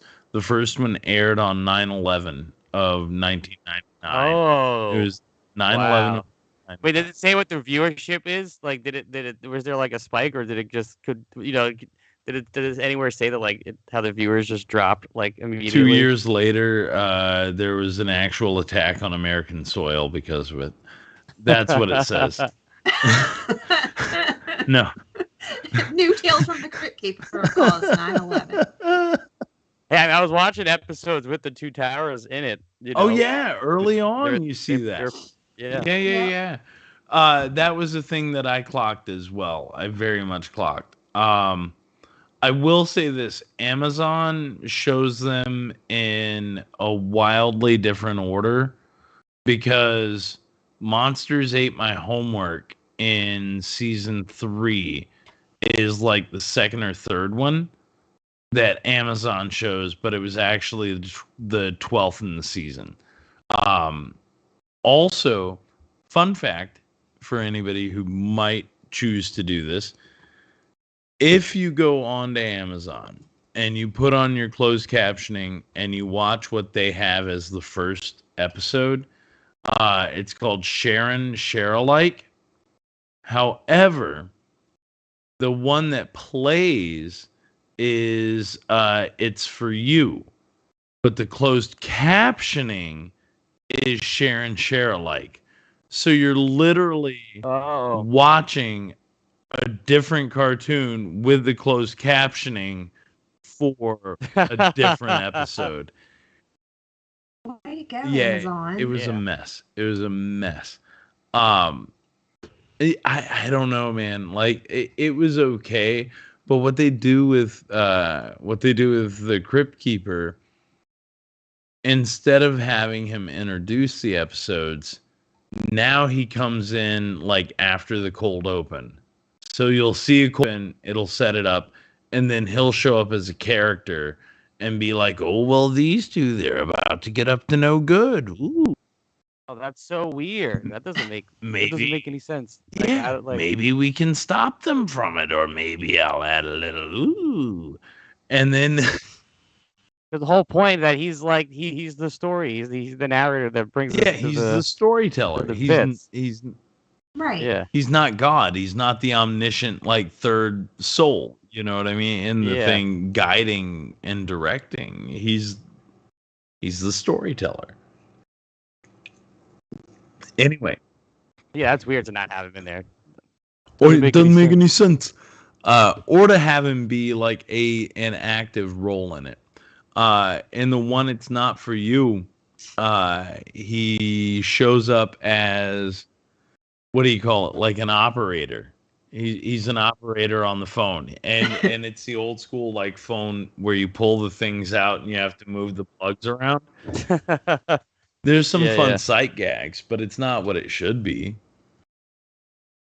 I mean, I do appreciate. I mean, I don't know how this stays with the rest of the season, but like the episodes that I watched, I love that he had like a cameo in every episode, or each of the stories. Like he was sometimes it was really obvious, and other times I would just notice he's like they'd be in like a restaurant and he's just sitting at a table like in the corner. And Liz, correct me if I'm wrong. That maintains. It does. To the best of my knowledge, they work him in. Yeah, and that's because I don't remember that in the HBO show of him like cameoing in like the stories. Maybe I'm wrong. No. Yeah. Like I don't remember that at all. It's not. It wasn't part of the stories, and it's weird. It's something that I enjoyed, and especially in those first 2 seasons. But it's weird how they just really relied on John Cassier and the Crypt Keeper and the visual of that Crypt Keeper to keep that afloat or to make that all of that happen. Because when I look back at it now, the stories are very morally grounded and they're very great for kids of our age at the time, you know, to hold on to, but they weren't great. No. Like they weren't fantastic. We were there for the Crypt Keeper. We were there for the Vault Keeper and the Witch. You're absolutely not wrong. But then I look at like even like Tales from the Dark Side. You know what I mean? You look at sort of any of that stuff, and it's the same thing. It's more about the wraparound. And you look at even like episodes of Tales from the Crypt. In all honesty, in all honesty, and this is going to make me sound like a horrible person, a terrible pig of a human being. I was there because there were boobs in the show. And like, I know that sounds terrible. There was blood and there were boobies and life was good. Well, you need the hook. You come for the blood and the boobies, but you stay for the everything else. I can tell you what the first. I can tell you vividly what the first real episode of Tales from the Crypt I ever saw was. I can't tell you which season it is. I think it's either 3 or 4. It was the episode with Ed Begley Jr. and Tim Curry. Do you know the one I'm talking about? The salesman. Death of some salesman. Yes. Mm-hmm. First one I ever really saw. It's a great episode. And it is magical, is it not? Could you imagine if that was translated to animation? My God. And do you know what? Weirdly, what a fucking amazing actor. Tim Curry fucking nails every character. He plays an entire family. And it's and the prosthetic work and is you know just what unreal. Like, okay, give it up to Eddie Murphy, but at the end of the day the Clumps are really just a bad knockoff of this family and what they did on Tales from the Crypt. I saw that, and do you know who had the tape and loaned it to me? This is how small the world is. Who? His own self. Big Dan? Yes. Oh, yep. Big Dan.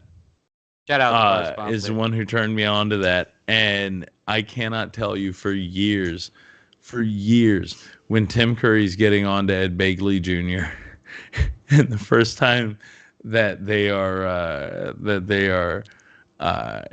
in the act of making love, he goes, I forget the character's name. It's like Wanda or something like that. But she gets on top of him, and he can't get hard. And finally, he gets hard. And she looks down and she goes, "Well, you do love me. Well, you do love me." I will carry that to my grave. That is. When I saw that, I didn't even understand right. what that meant. Right. It took a minute, not gonna lie. A few viewings. We had a scrambler. Oh, what? So yeah, and I would sneak, and because the scrambler was in one room in the living room, so I would have to sneak to watch. And I think it was Sundays when those came on. Absolutely, wasn't it? So I had to sneak and watch them when I could.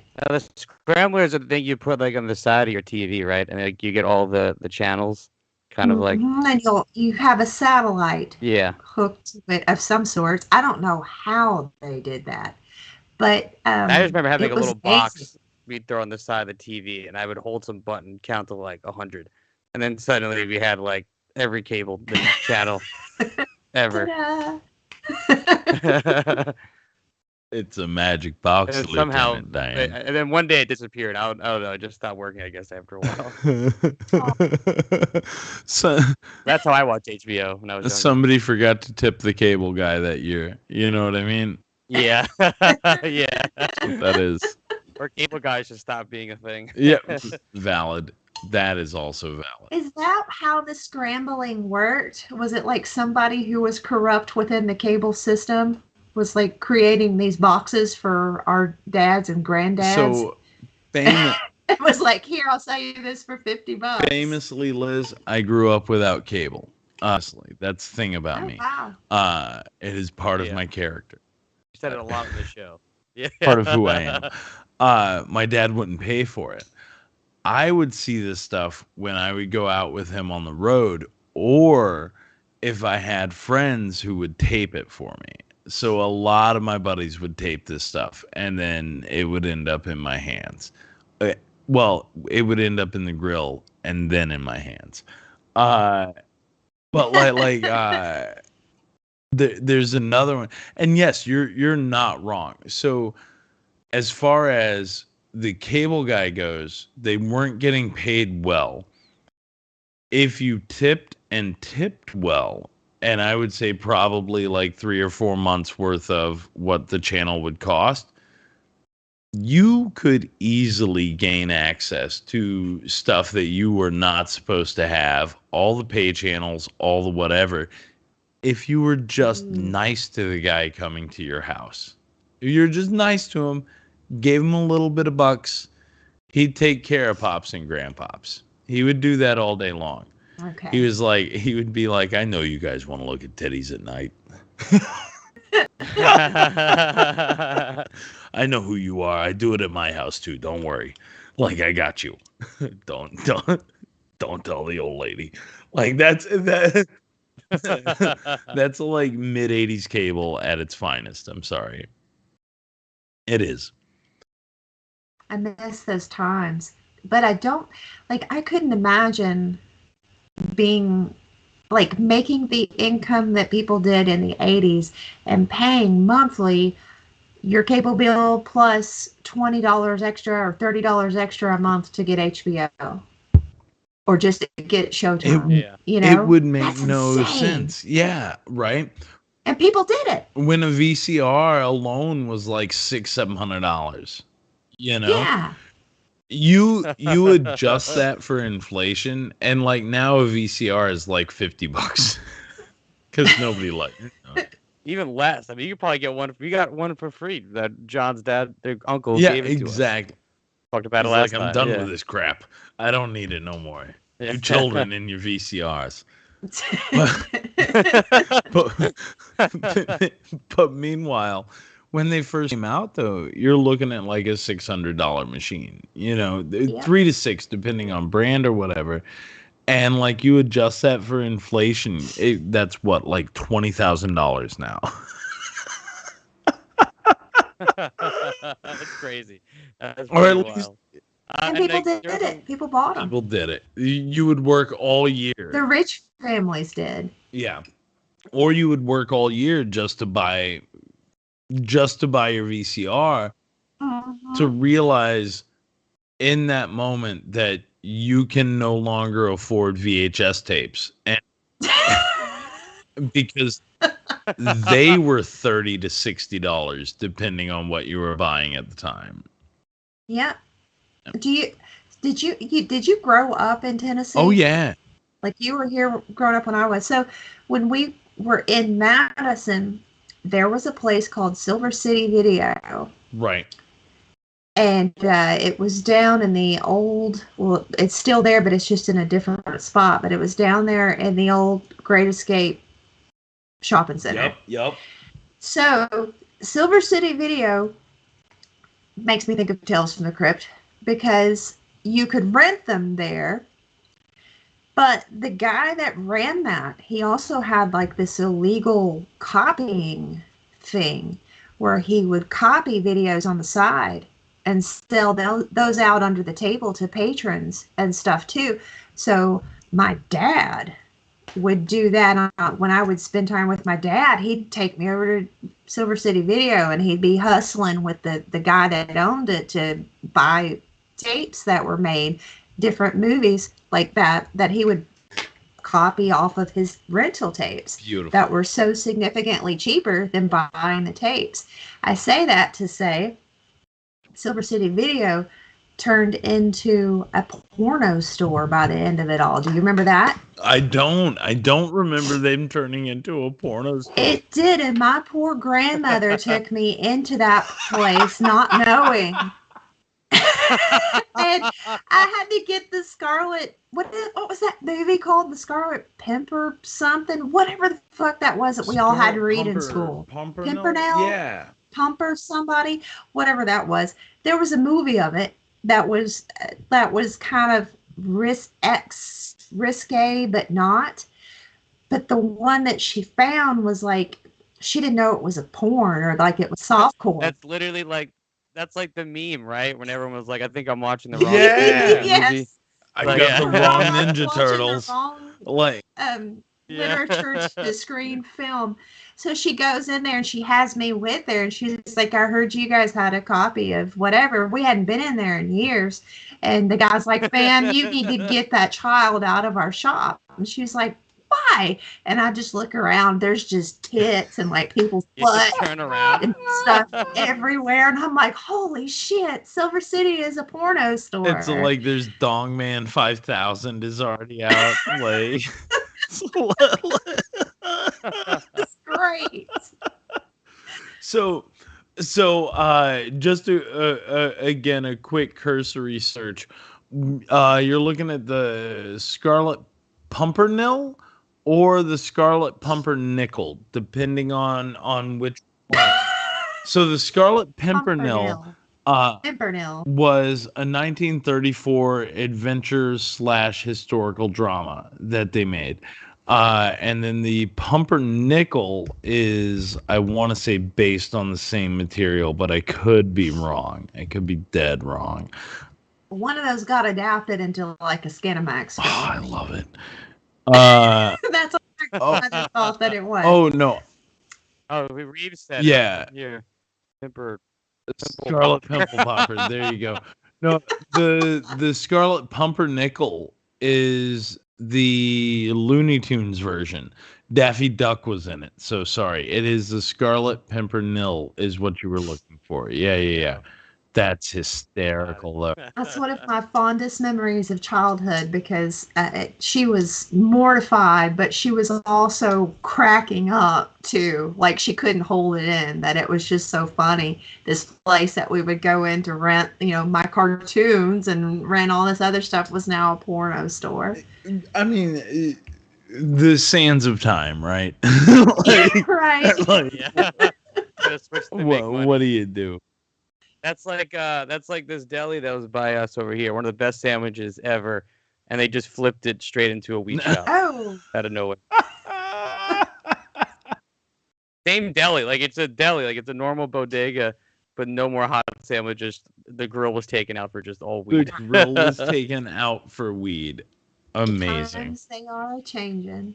I mean, You gotta, I guess, go where you make money, right? Right. yeah, but here's the big question, though. What was better, the sandwiches or how's the weed? Like, which one works? Oh, sandwiches. I mean, I don't ever buy weed from them. Oh, there Okay. you go. What? Yeah. So they're losing your dollars out of that. Losing my No dollar. matter what. But John buys weed from them, so they gain John's dollars. So. Wow. So I do wonder sort of how that works is like kind of a business model when you really make like a big shift, right? Like I wonder how much they were making in sandwiches versus how much they make as weed. Because you can find weed, like you can throw a rock and find weed in New York. Yeah. Literally, I have 3 spots I can walk Yeah. to. And Then like 3 minutes walking. you can throw a rock and find a hot sandwich in New York.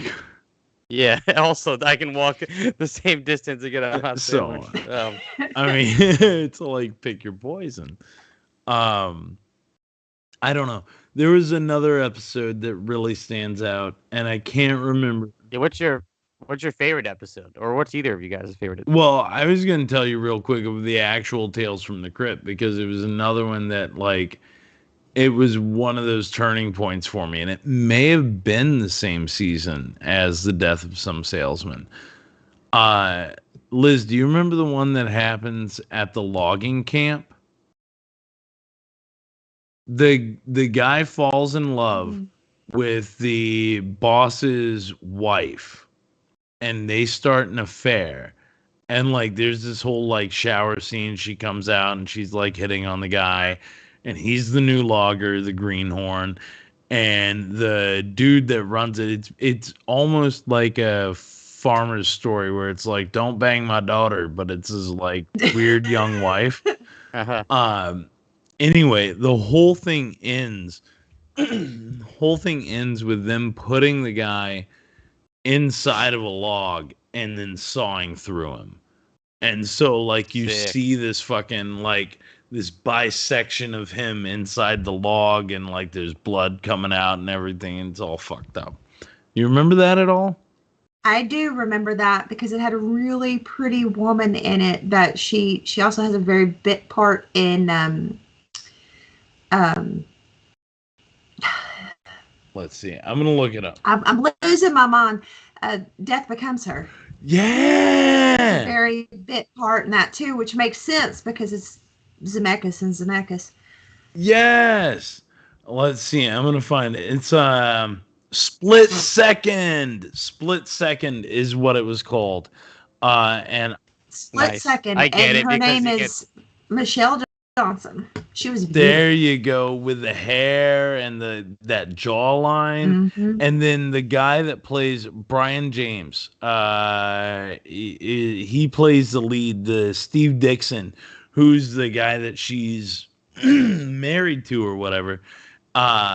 Yeah, Byron James. But he's a character actor. James, if you look him up, you've seen this dude in a ton of stuff. He's like half balding, Probably. got this massive mullet, and he's got a mug on him. And that's the way Zach Amico would put it. He was like, you're looking, if you're in casting, you don't want a guy with a face. You don't want a face man. You don't want a Right. person who's not memorable. But what you want is a dude with a mug. He's like, if you're looking for a guy, you want that memorable face, and this guy has a mug. That dude had it. Absolutely. But Michelle Johnson, that's her name. You're absolutely right. That is her. Wowza. Michelle Johnson, no relation. No relation. Thank God too, because of the horrible things I did as a child watching that. It'd be creepy if there was. Oh fuck. Okay. Oh my God. So last week we were talking about Mask of the Red Death. Guess what? Guess what the fuck she's in? Yeah. She's in Corman's Mask of the Red Death. Oh no, that's the thing I Ah. recently looked at. Never mind. No, she's not. I was like, she's not old No, enough she's to not. be in She's not. Corman's Mask of the Red It's that Death. IMDb thing where they show you what you recently looked at, and I saw her face, his face, and then Mask of the Red Death, and I was like, was she in that? No way. And then the very next thing is Eli Roth, and I'm like, they're not all connected. They can't be. They can't be. Yeah, this dude he's this guy Byron James. He's like in the beginning of Blade Runner. He's like the first one they interrogate. Who's like a robot. Yeah. Right. Yeah. So That's cool. Got a face you remember. face you. Yeah. And that's the thing. So yeah, But anyway, about Tales from the about this Cryptkeeper. cartoon. So there was, to my knowledge, because I was just thinking, I was like, what is the first Tales from the Crypt episode I ever saw? And that was All Through the House. Mm-hmm. There was never really a Christmas Tales from the Crypt Keeper, was there? Or am I forgetting one? Actually, it's the one in season 3 that opens up, or at least in Amazon, it's the actual first one that it shows you, even though the closed captioning is wrong. It's the one about the phone. I just had it up. It's called It's For You. A 14-year-old boy named Gary gets his own phone line as a Christmas present. That was a big Yep. deal.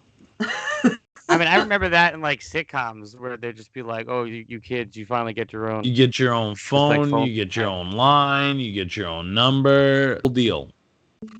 Yeah.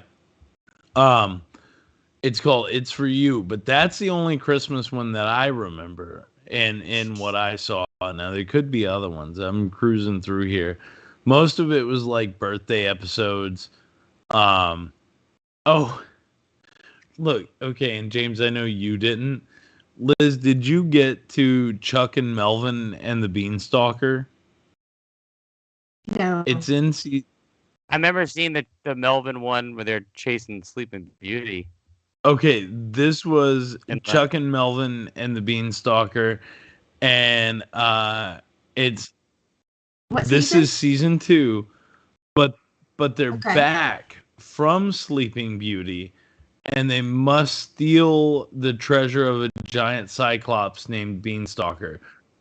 So it's their version of Jack and the Beanstalk. But where's Where's the continuity? Because Melvin got the girl. What happened to, No, what it's happened to just that? a different adventure, bro. It's like a different adventure. Like this time they're going up the beanstalk. It's like Okay. Chuck and Melvin do Jack and the Beanstalk. That was actually my favorite episode that I watched. Was them two just like going through the castle or whatever, like that whole like adventure bit. And I just love that this dude is just figuring everything out, and Chuck's just like, there's like one line where he tells them, he goes, "All right, I'm gonna stand behind you so I can protect you, so nothing will hit you." And he's like, "Oh, like a human shield?" He's like, "Exactly." And then he just picks him up. He picks up Melvin in front of him. And see, that's the kicker, right? Like all of this stuff comes from the comics, and then it like what I'm trying to figure out, and what I should have done before we go into this, is to see if any of them were also actual Tales from the Crypt episodes. I did. I don't believe that they were actual Tales from the Crypt episodes, but there were a lot that were pulled, a lot of stories that were pulled from Tales from the Crypt comics and Vault comics. So to that end, Liz, almost all of them were. Almost. Yeah, there's a Almost. heap ton of them that weren't. By the time you start to pull into like season 2, it's less and less. But in season 1, the vast majority, like all the way up through episode 13. Yeah, the end of season 1, there's only one episode. There's only 2 episodes that are not from like Tales from the Crypt or Vault of Horror or any of those other comics. Do you recognize any of the writers outside of the folks that were transposing comic to story? Not at all. I don't. When I looked through those writers, I didn't recognize Not anybody. at all. Who are those guys? Hired guys? guns at a studio, basically. Hired Yeah. guns literally just to translate, transpose, or whatever. Yep. That's it. Wow. That's it. That's what they have to be at this point. You know what I mean? And why was this Canadian? That's my other big question. Why did Nelvana make this happen? And why was everybody? I saw Tara Strong on there too, because I was like, but she's American. She has to be. She's teen. No, she's Canadian. Yeah. Everybody's Canadian. Well, unless it's John Cassier, Canadian American. Did I miss something on that? American actor and comedian. He's not. American actor and There we go. So he's the only American, The only on American. the voice acting team that I know of, that I saw. Let's see. I keep looking through. I mean, I know with filming's always cheaper in Canada, so maybe there's something with Okay. cheaper voice actors in Canada. Oh, wow. That would make And sense. John Cassier, I did not know this. After Alan Young died, he became Scrooge McDuck. I had no idea. But he's from Baltimore, Look at that. Maryland, born in 57. He's 65 now. Wow. But 100% American, full I blooded. mean, bro, if you're from Baltimore, you're American as fuck. Like you're jumped into America. All right, well, we're about 2 hours into the shit. So, I could do this all night. let's Yeah. wrap- we're starting- I know we can't, but my voice cannot. I don't know if you guys can even tell how I can't really. No, I think you Talk. sound like you grew Oh. up. I think it sounds like. Stop it. You're being his dad and I'm being his mom. I'm like, the He boy does. He needs to does. rest. Yeah. Sounds like I you need put some some high hair on tea. your chest this weekend, kid. Yeah.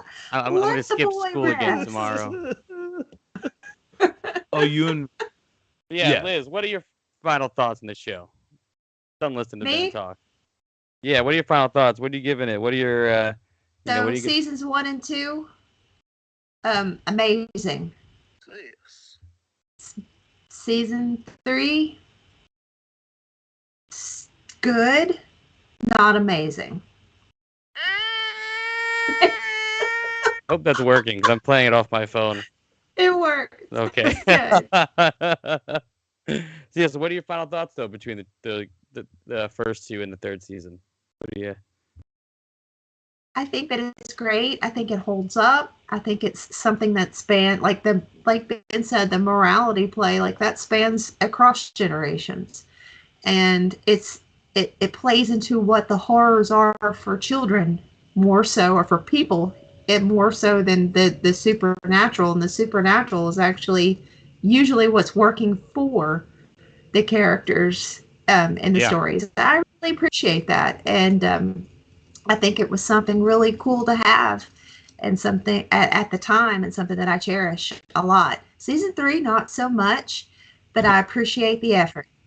All right, Yeti. What are your final thoughts? What are you giving the show? Success overall, and I would literally echo everything that Liz just said. 3 is fine, but they mess with a formula that really shouldn't be messed with. Season 2 was a decent. You just want to hit all your buttons. I do. I don't got buttons to press. So I'm like behind. I'm trying to I have to click it on my phone and then bring it here and come back. It's not as easy when I have a button just right next to me to press. Season 2, I think the addition of the other characters actually built out the beginnings a little bit more. I don't think that in season 1 kids were necessarily that into just Crypty by himself. I do think giving him friends was a great idea. I think the little goof 'em ups they did for season 2 was really cool. And in watching it back, man, I could continue to watch this. Is the problem. That's the thing. I could just keep watching it because it does pull from the comics. It does really well by its source material. And I think it keeps the horror going in a way that is accessible to kids. But then if you're also like a teenager or a crusty old fart like me, I still think it plays into the notion of what horror should be just enough that it keeps it interesting and it stays true to the form and format. Hell yeah! I'm just gonna echo you guys said. Even though I've gotten only 8 episodes deep in this, it was really good. I actually think you could make this show today. Honestly, I think it could still work. Yes. Today, doing something like this. Yeah. Because the art style is great. Like I said, the horror is all there.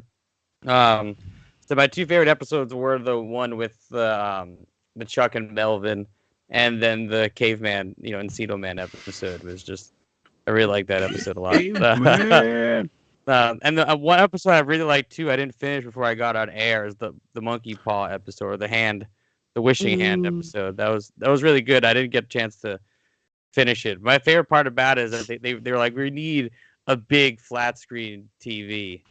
And that to me just feels like dated, because every TV is a big flat screen TV. Yeah. I hear you. Yeah. I hear you, bro. It is what it is. But I just remember it being a big deal when I was younger. My dad would just being like, "We're gonna get this big flat screen TV." It's gonna it would be like, this is a thing that we were trying to get for so long. That now, I got 2 flat screens in my room just here. But no, I love it, and I'm gonna give it a success if I can get to it. Success. Well, you timed that up perfectly. I don't know if you heard that or not. You guys did. Yeah, you heard that. You said the exact same time. And yeah, I will watch more of it, man. This totally holds up. And I love that I can just throw this in the background constantly. And it plays super well with the HBO show. You got this really fucked up adult version and then like the fun kids version. Exactly. You know? And It, I did notice with the animation, they did repeat a lot of frames sometimes. I remember one frame actually where I saw multiple hands. Like, I think it was the Melvin episode with the vampire lady, like the fake Sleeping Beauty lady. I remember watching her move, and I watched her one hand stay in the same spot, and like a second hand move to where she was moving to. Yup. It like you can tell they were pulling punches and saving dollars, but at the same time, they were doing it though. They got angles. I mean, perspective and all that kind of stuff. So, yeah, give it a big success. Success. Anyway, all right. That's Tales from the Crypt. Tales from the Cryptkeeper. As always, if you have anything to say about anything, you can send us an email at what, James? Toonular@gmail. Toonular@gmail.com. And I guess the big question is, I mean, we've been spooky all season. Actually, strike that real quick before we get to what is next week. We did get an email not too long ago. Oh, we got an email. Yeah, but I don't know if I can talk about it yet because technically we can't. It was from a live stream, and it'll be our Halloween episode, which you're getting ready to tell us what it is. But you can post it at some point. Yeah. You can post it at some point. We'll figure out who. Is there a name to it? Yeah, our sent dear the email? friend Leo's son sent us an email. Joey K. All right. So we'll check it out. We'll figure out a way to. He did some photoshopping for put us. it out. Yeah, well, I'll add it into the promo. There you go. For next week, because next week is our Halloween episode. Woo!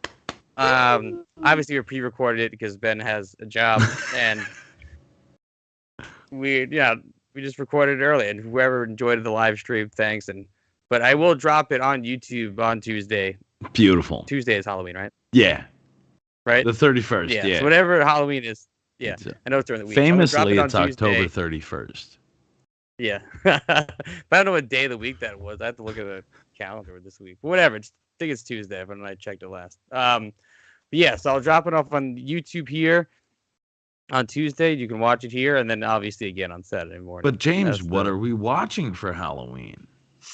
What are we watching for Halloween? You're right. I almost forgot to mention it. We're watching Frankenweenie. Tim Burton's Frankenweenie. I've never seen it before until we watched it. So until we watched it a couple of weeks ago. Yeah, that was the first time I watched it. Well, it's hard to talk in past tense anymore. But all right, I need to stop talking. Yeah, you need to go to bed, young man. Frankenweenie. All those extra hairs on your chest. You need to go to sleep now. Get that bed. All right. Anyway. Check, you guys can see the bruises just all over my fucking chest. Hurts. All right, let's get out of here. Peace out, motherfuckers. Be well. You guys, this is all Kyle's mom's fault. Shut up, Cartman. Kyle's mom is the one that started that damn club, and all because she's a big, fat, stupid bitch.